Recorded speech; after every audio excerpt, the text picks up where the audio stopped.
Welcome back, everyone. Today we got a Husqvarna 357, the one from the pooling video, and I threw together this Husqvarna 359. Showed up, scored, cleaned the cylinder, new piston ring, and we got it put together. So, 1 millimeter difference in bore, crank stuffer versus non. What do you guys think? A lot of people think that the 359 is pretty torquey, where the 357 is high strung.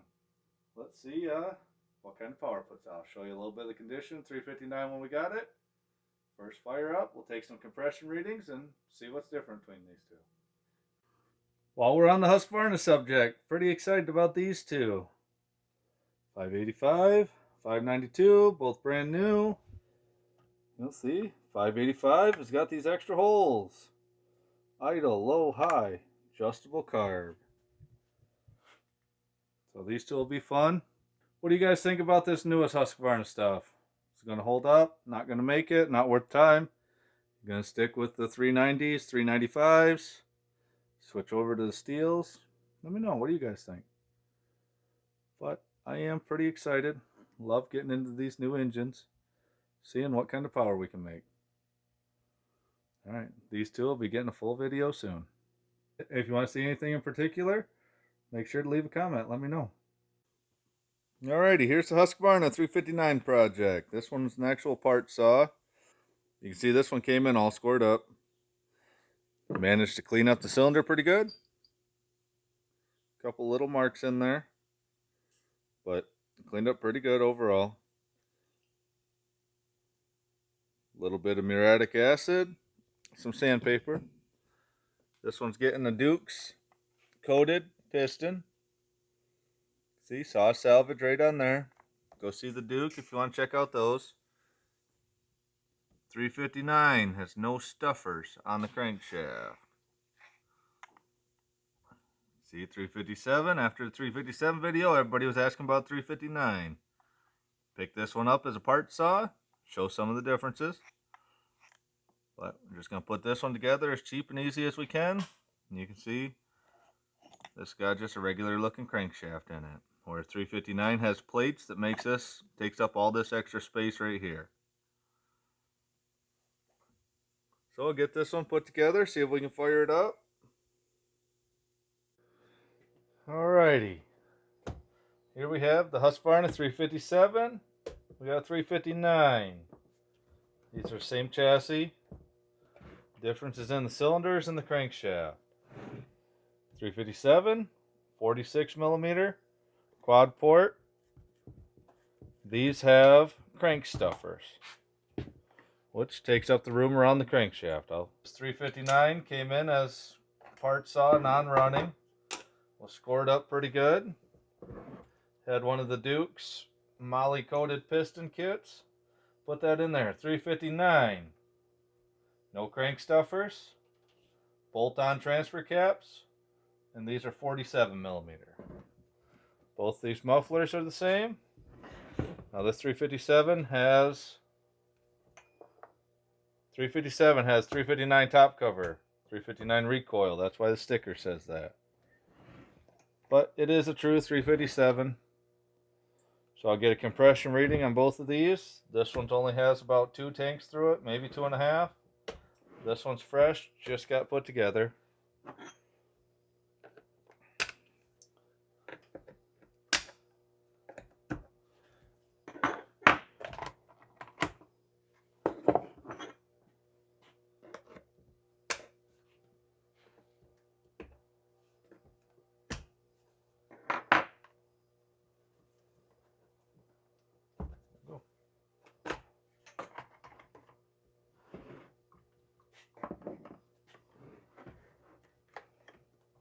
Both of these still running base gaskets. So you can see, this one looks pretty new, which it's supposed to be. Had to clean up this cylinder, fresh ring and piston in it. So it'll be interesting to see how the compression compares between these two. This 359 only has a test fire on it. Like I said, this one's got about 2 tanks through it.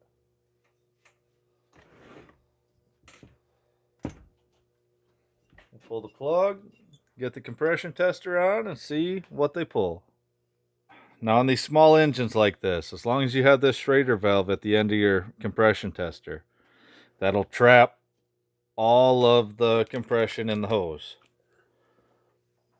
So it may take more pumps to get it all done. To get your final rating, I just pull until it stops climbing. But as long as you have that Schrader valve in, it's still only measuring the compression in the chamber. So I found that these work well. This is the OTC kit. Goes up 300 psi. O-ring on there. Plenty of hose. Sucks because it's lots of pulling, but just pull it until it stops climbing and we'll see what we got.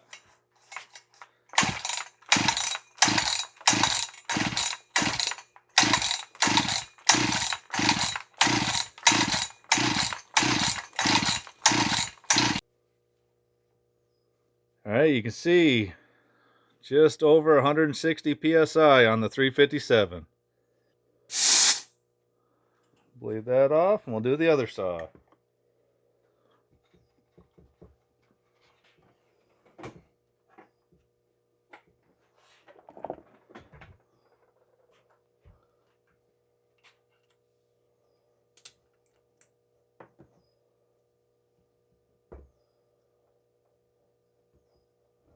Alright, we'll check 359 now.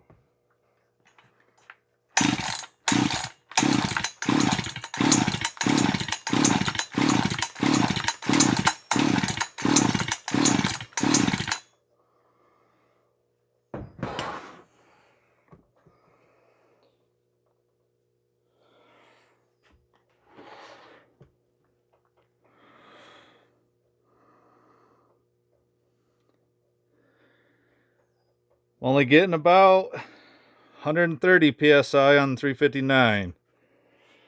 Which that's on the low side, but that probably needs the ring to seat in a bit better.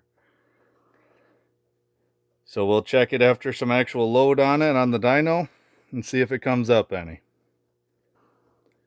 About 30 psi different between these two saws.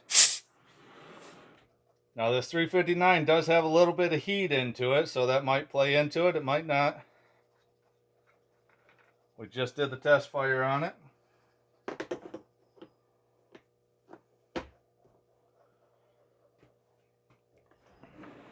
But we'll get this 359 put on the dyno.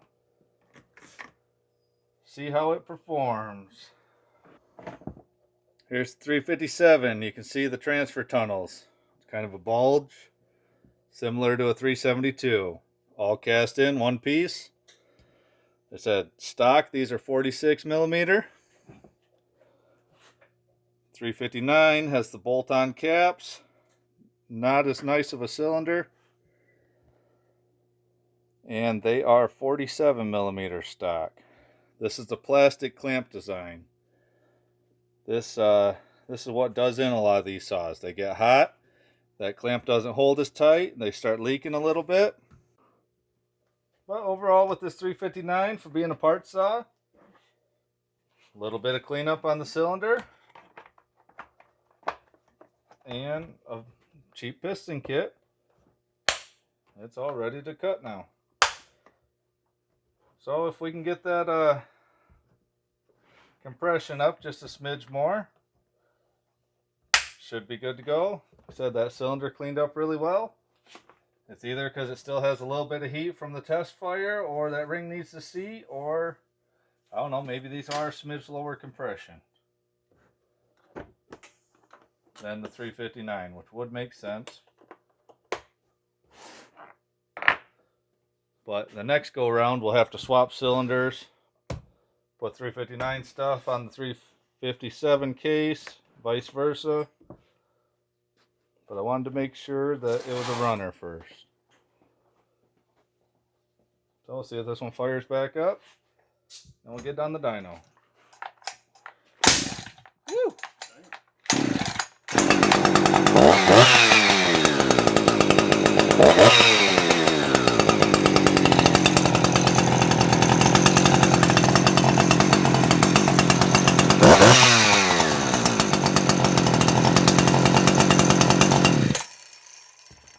Yep, still runs. We're good.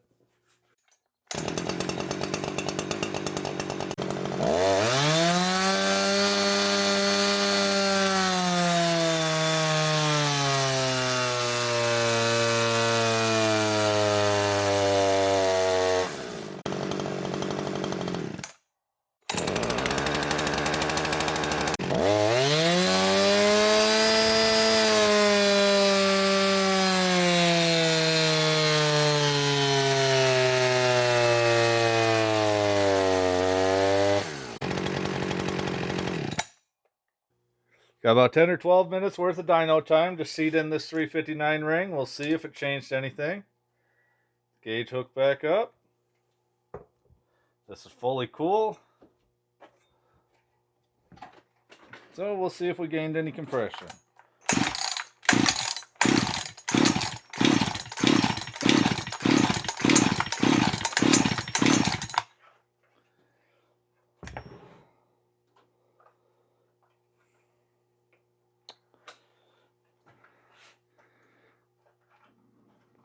Still right around 130. So that could be a squish thing, that could be compression height on the piston, and it could still need to seat in a little bit more. Fires right up, runs good, idles good, and you'll see what kind of power it made once that printer prints it out. Looking through the plug hole, cylinder still looks good. I'll have to pull the muffler, but I'm going to call this one a runner, and we'll probably have to get it ported up. See what a 359 ported will do. And we'll definitely be swapping the cylinders eventually. See what a stuffer versus non-stuffer actually does. But in this one, that graph just printed.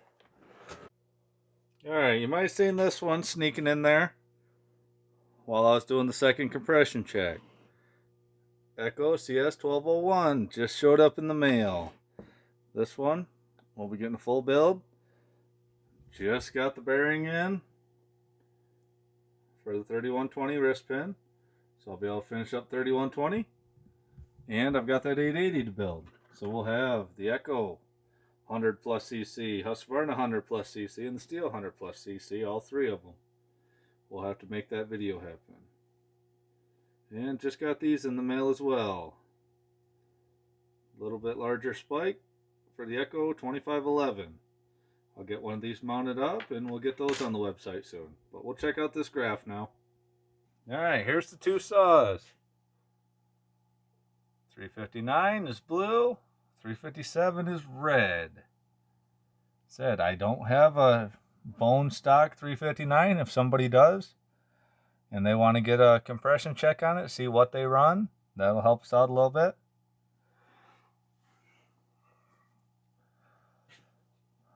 But it's down about 30 pounds in compression compared to the 357. It is 1 millimeter bigger bore. And it puts out 4.27 horse at 8,900 RPM. That's this line right here. 357 wants to peaks about 10,000 RPM, just shy of 5 horse. So 4.27 to 5 horse. The 359 gives up about 15% in power to the 357. So I'm not sure. I said what I think a lot of people feel is the 357, it peaks way high, lots of RPM, lots of noise. And anywhere from the peak down, it sounds like it's losing a lot of RPM. 359 doesn't quite have the same hit, not as high of RPM, where it wants to hold the chain, so it doesn't feel like it's losing as much. Most people are going to run the chain from 10,000 to probably 8,000, maybe 7,500 if you're really pushing it in. So that's only 2,500, 3,000 RPM. Where the 357 wants to run 10, 5, 11, and if you pull it down to that same 7,500 or 8, that's 4,000 or 5,000 RPM that you're fluctuating. And it's going to move really quick down. So I think that's what a lot of people feel. But we'll see. Switching them back and forth, if the stuffers alone on this 359 cylinder push the power up, that'll, or if the stuffers don't really move the power, or if they just raise it and keep it, that'll let us know what's going on a little bit and how these two are interacting. But that'll be a separate video. Just want to show everybody what was going on. Had these two, wanted to get this put together, see if I could save it. And not too bad for a cheap part saw. Alright, thanks a lot everyone.